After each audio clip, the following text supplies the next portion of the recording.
ពីបាររយន្តអគ្គិសនីដែលជិះបានចម្ងាយឆ្ងាយមែនទេនេះណែរថយន្ត model Voya Correct សាកមួយពេញជិះបានរហូតដល់900គីឡូជាងឯណោះជំរាបសួរពុកម៉ែបងប្អូនទាំងគ្នាថ្ងៃនេះនឹងខ្ញុំសូមមកបង្ហាញជាមួយនឹងរថយន្តដែលក្រុមហ៊ុន AAG Cambodia ទើបតែនាំចូលមកនោះគឺរថយន្ត model Voya Correct អញ្ចឹងកុំឲ្យថាពេលយូរតើទៅមើលលក្ខណៈពិសេសរបស់រថយន្តនេះទាំងអស់គ្នា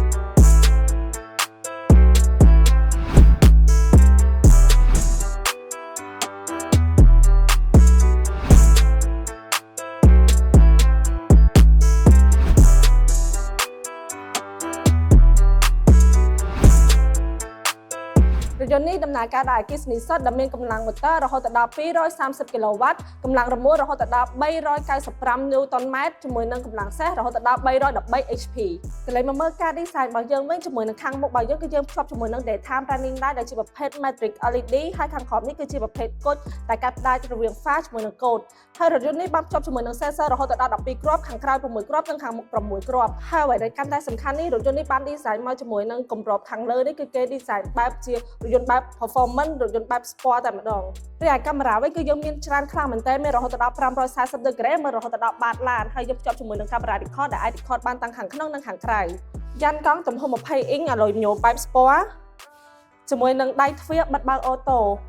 ហើយសម្រាប់កញ្ចក់របស់យើងវិញគឺ frameless កន្លែងមកមើលការ design ផ្នែកខាងក្រៅរបស់យើងវិញគឺយើង design ជាប្រភេទ stop ជាប់ប្រើប្រាស់ជាមួយនឹងភ្លើង OLED technology ដែលធ្វើឲ្យរថយន្តនេះកាន់តែមានភាពទាក់ទាញថែមមួយកម្រិតទៀតចុះមកដល់ផ្នែកខាងក្នុងរបស់យើងវិញគឺយើង design ជាប្រភេទ bike sport ហើយយើងបំពាក់ជាមួយនឹងចង្កូត electronic ដែលងាយស្រួលនៅក្នុងការបើកបរខ្លាំងមែនទែនហើយកន្លែងមកមើលកៅអីរបស់យើងវិញនេះគឺយើងបំពាក់ជាមួយនឹងកៅអី massage ក្តៅត្រជាក់ទាំងសងខាងហើយចំណែក screen គឺ screen 15 inch យើងមានជាមួយនឹង wireless charge 50 W ហើយក៏ភ្ជាប់ជាមួយនឹង cool box ដែលអាច class សេទឹកឬក៏ភេសជ្ជៈផ្សេងៗបានចូលមកដល់ផ្នែកខាងក្រៅរបស់យើងគឺមានសភាពធំទូលាយខ្លាំងមែនទែនហើយយើងមាន zone ម៉ាស៊ីនត្រជាក់ដាច់ដោយឡែកពីខាងមុខហើយកន្លែងនេះគឺយើងអាចសាកថ្មបាន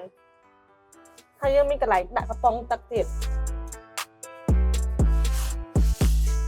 អរគុណសម្រាប់ការទស្សនាវីដេអូនេះបើសិនជាមានចម្ងល់បន្ថែមអាចតាក់ទងមក Facebook page ខាងលើឬក៏អាចអញ្ជើញមកដល់ទីតាំងផ្ទាល់តែម្ដងខ្ញុំយ៉ានុតជួបគ្នានៅវីដេអូក្រោយ